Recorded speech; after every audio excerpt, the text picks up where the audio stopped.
Good morning and welcome to the Point. As the legislature prepares to get back after a somewhat of a break in August, not perhaps the kind of break that you would normally see, we're happy to welcome State Representative Ken Yonker from Kent County. Thanks for being in here. Thank you, Rick, for having me. It's here we are as we are in this holiday weekend, and on Wednesday of next week, you and your colleagues will all get back together. And I want to acknowledge from the outset, we know that we've been talking about distractions. We have investigations into the fitness of a couple of your colleagues there, but all of that notwithstanding, this legislative body has some heavy lifting to do. There's some really serious issues that are still there on your plates. One of the reasons I wanted you to come in is because earlier this summer, we were having an animated conversation on the lawn of the Capitol, which I found very interesting. But it kind of goes to the heart of this issue about fixing Michigan roads. Yeah. You and your colleagues tried desperately to come up with something in the lame duck session in the fall for the voters to vote on in May. They rejected that, and so it was kind of back to the drawing board, but there are only so many options. So both the House and the Senate have come up with plans, and here we sit all these months later. A year ago we were saying, well, something will get done in the fall. And here we are saying a year later, well, maybe something will get done in the fall. Give me the history on this thing, because Prop 1, which by the way, you think had some good elements. Yes. Prop 1 was kind of the compromise, but it obviously didn't have the appeal. No. And you know, and we were just talking about term limits. Sure. Only having been in there 4 years, there's a lot of things that is new to me, and that is, how do you communicate legislation to the constituents where they understand it? We've spent hours on a lot of this stuff, and so we know it quite well, but how do you explain it so people understand it? That's what happened with Prop 1.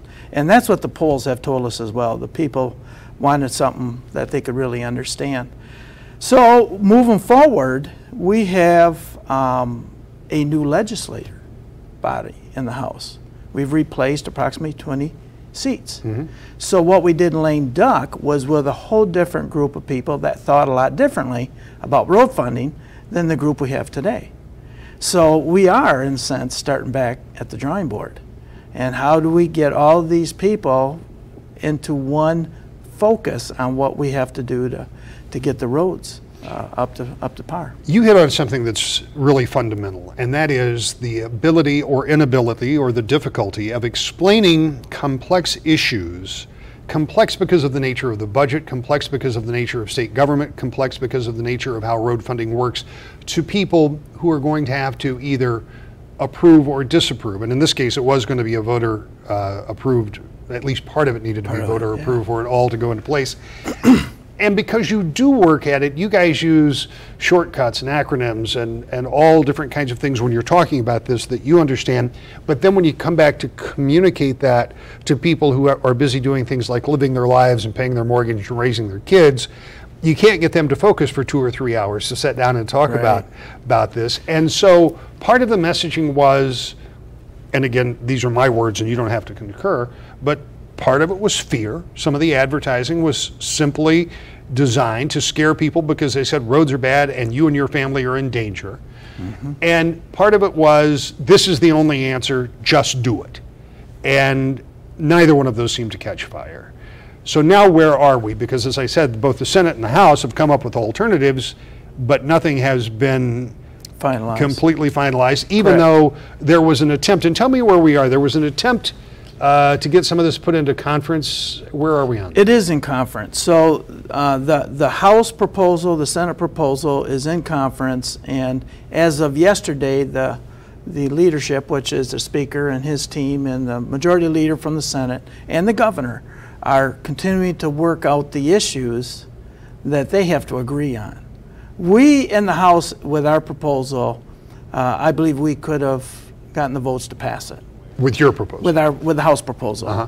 But the Senate has some other ideas, and the Governor has another whole set of values.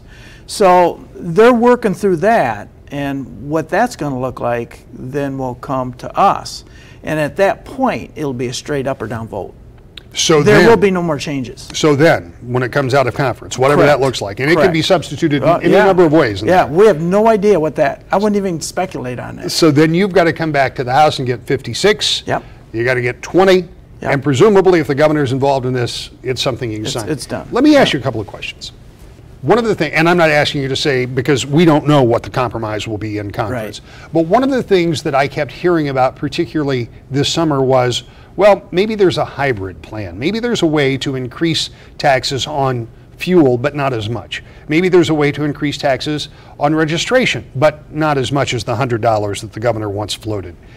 And at the same time, make cuts to the general fund budget, maybe to the tune of $600 million, which I got to say sounds like a lot of money to me. It is. I mean, to come out of a budget that is It's tight. stretched pretty tight. Yeah, we keep it very tight. So are those the kind of ideas that you think they're going to be talking about, or is it something none of us have heard of? Again, this is pure speculation, Sure, Rick. as it is with me, because I don't get to go in those meetings. I would have a hard time believing that the governor and the Senate are going to stretch that budget tighter than we already have. Yeah, that $600 million would be a real Because heavy now lift. we're looking at, I mean, January, we had a great surprise. There's just an example. We have no idea what previous administrations have set up for us that's going to pop up, like our credits to our businesses. Yeah.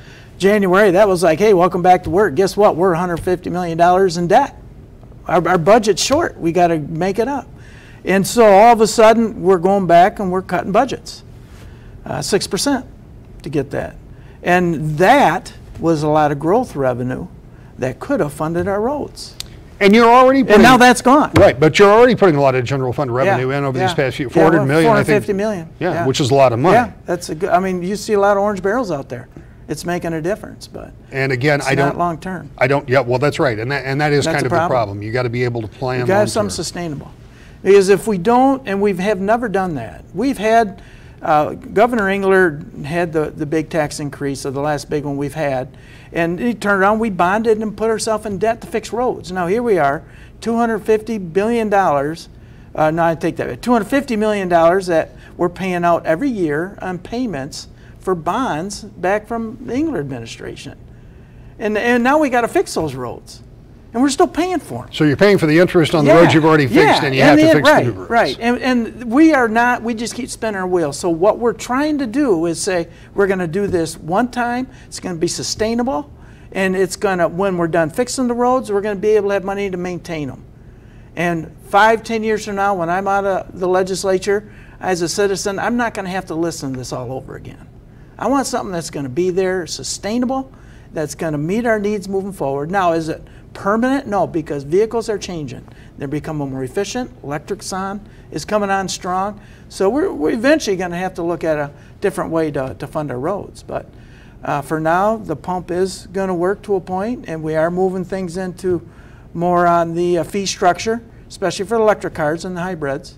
And we already set that mechanism in place, so as we go that way, we continue to have them as part of the funding for our roads. You know your colleagues far better than I do. Is this a priority? Is this the priority as you head back for the fall to get something done? I mean, I know there are other important things. We'll talk about this in a minute, but I mean, is there a sense of urgency on the part of your colleagues to try to get something done? Absolutely, absolutely. And that talk is, just because we weren't in session, I have spent at least 2 days a week in Lansing. And that conversation is taken very serious. And we are determined to do something. We have to. It's not an option. Something has to happen. Let's talk a little bit about this fall. I talked with the governor this week, and when I asked him what's going to go on after Labor Day, his message to me was, don't plan any vacations. In other words, there's a pretty full agenda coming up. There are a lot of things that the legislature, and I think headlining with roads, but we were talking before we started, and I can't predict if this gets done this fall or early next year, but perhaps it's this fall, and that's a new energy plan for the state. The last time this happened, that is running out. That will expire at the end of the year. And this really deals with regulation on how we use energy, how we regulate energy, how we produce energy. A bunch of coal plants, we believe, are going to go offline here in the state in the relative short term, where that replacement energy comes from. And I know that that's not something that you're directly involved in. There's some people that are really doing the deep dive on that. But that is another very complex issue that you and 109 or 108 of your colleagues are going to have to deal with. Yeah, we started that last session. Representative Shirkey had a couple bills on this, and I didn't have time to listen to a lot of the testimony, but I sat in on a couple of the meetings, and it is a very complex, a lot of moving parts again, which makes it complicated, because the minute you change one part on how we work our energy in Michigan, because we're a regulated system, we're not a open market free enterprise system. But it's through that regulated process is how we've been able to build our infrastructure to get the energy to our houses and our businesses. The minute you take that regulation away as free enterprise, now how you pay for that? It's got to be a surcharge. It has to be some kind of a mechanism to get the monies to put this infrastructure in place. We would not have power in the UP today if we didn't have a regulated electrical system, because that's how it got paid for. And so therein lies the problem. At once, you need a utility big enough to serve a big state. Let's face it, we have a lot of surface area to cover. Correct. And that utility, in order to be able to promise that service, needs to be promised a certain level of access to those customers. But then there are those who say, well, wait a minute. We don't want a monopoly. We want to have a free enterprise system. But if you have a free enterprise system and don't require all of those companies to serve all of the people in all of the state, then that puts the companies that are already there perhaps at a disadvantage. So how do you answer? I mean, that's just the first complex question. Right. And for those of us that live in more of a rural area, I'm a mile or 2 miles from a heavily populated area that has internet, high-speed internet, wired to their house. I can't get it. I got a tower, and half the time the service is not adequate. I can't get different upgrades in my software because I just don't have the speed that I need to do it. And I'm only 2 miles away from a well-connected infrastructure. But the companies aren't going to bring it out because there's not enough houses out there to cover their costs. And that's what an unregulated system does. Now, some of the testimony I heard is from some people in Texas, different parts of Texas, that did deregulate. And they thought, oh, we're going to save all this money and energy, but they didn't think that through. And they said this was the biggest mistake we did. That was their testimony. And the cost now for us is actually considerably higher than when we're in a regulated system. So you can only make this decision once. If we make a mistake and we switch, it's going to be horrible if it's the way some of the people testified. So we got to make sure we're thinking this one through. Senator Mike Knopf's over on the other end of the Capitol has been heavily involved in energy. He's going to be our guest here in the coming weeks. We're going to talk with him in more detail on that. But I want to talk to you about something that you've been working on, not just this year, but for a while. And we're going to talk about it as it pertains to education, which pertains to all of us in the state. And we'll do that when we come back in just a moment. Welcome back to the Point. I want to welcome back our guest, Representative Ken Yonker. Representative, it's almost difficult for me to fathom that you're in your last term. Yeah. It seems like it was only 6 years. A couple of months ago we were sitting over here and talking about your election in the first day. I mean, these term limits go by in a big hurry. And that means you've got to be a quick study, and you have to get a hold of issues that you think are important and try to kind of peel back the layers to find out what, if any, impact you can have. One of those you've been working on is education, and it's got a lot of different points. But tell me about some of what your efforts are ongoing and how you're bringing some fresh blood into this so it continues after you're gone. Sure. Well, I started out as in the education committee. I've been on that my whole tenure there in the legislature, and I was part of the bill package that did the 10-year reform. And as we dug through the issues with our education system and the lack of our students to be performing in a competitive world, not just a nation, in the world,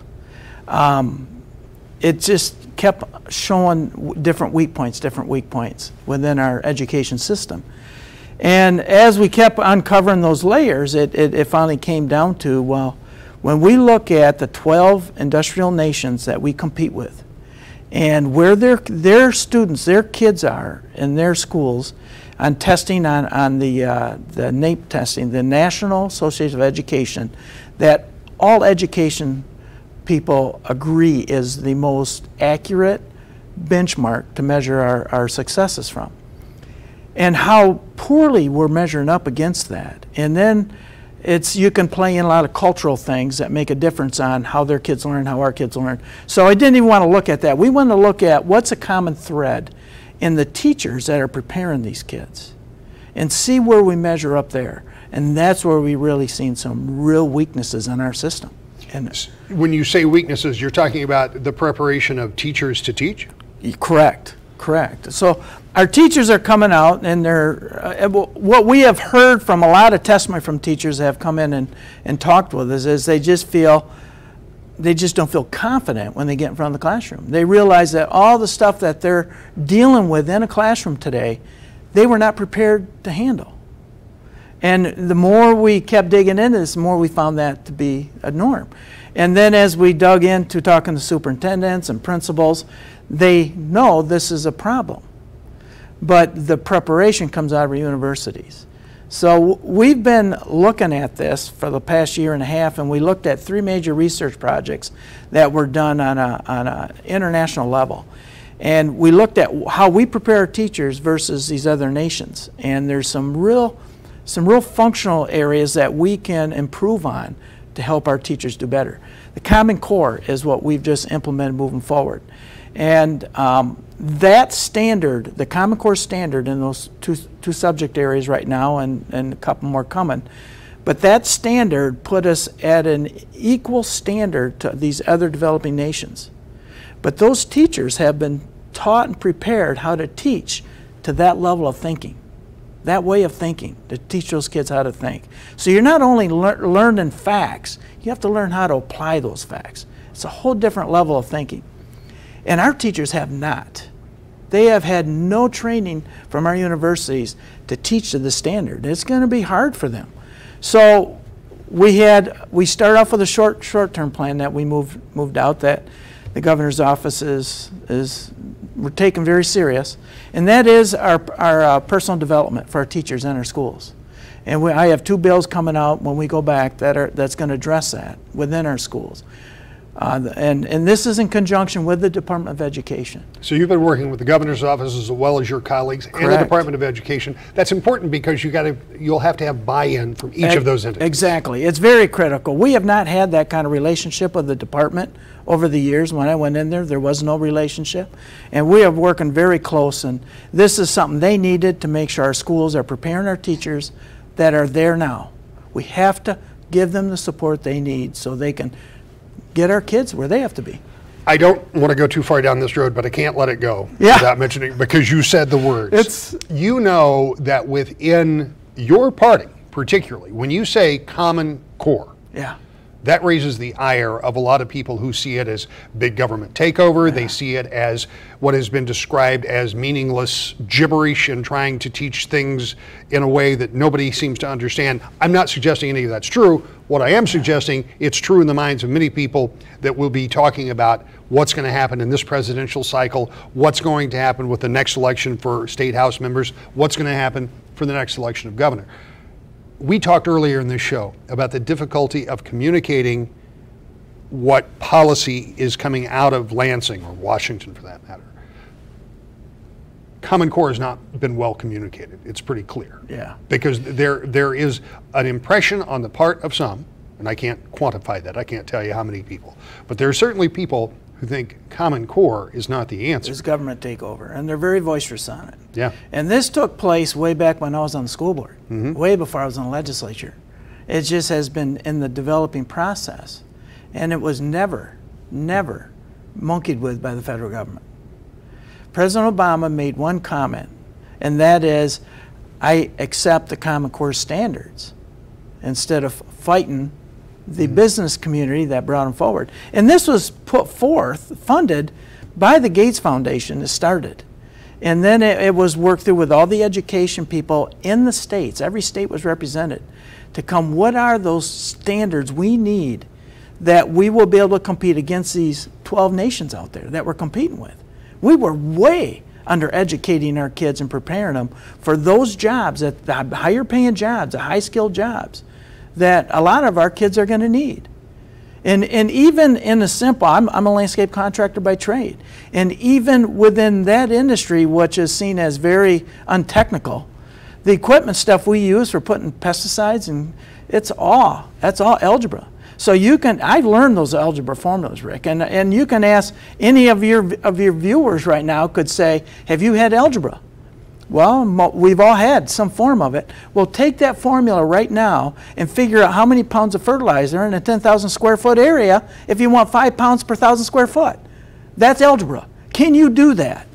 And if you can sit there and say, no, I can't, then you have not learned how to use the information you have. And your contention is that with those standards and with the proper training, that's what those standards set out. That will, so that algebra that I took, which is admittedly useless to me because I couldn't apply it, and of course it's been a while since I took it too. Yeah. But, and that's weighs in too. So I mean, your thought is that this really is the right direction. How do you get then teachers?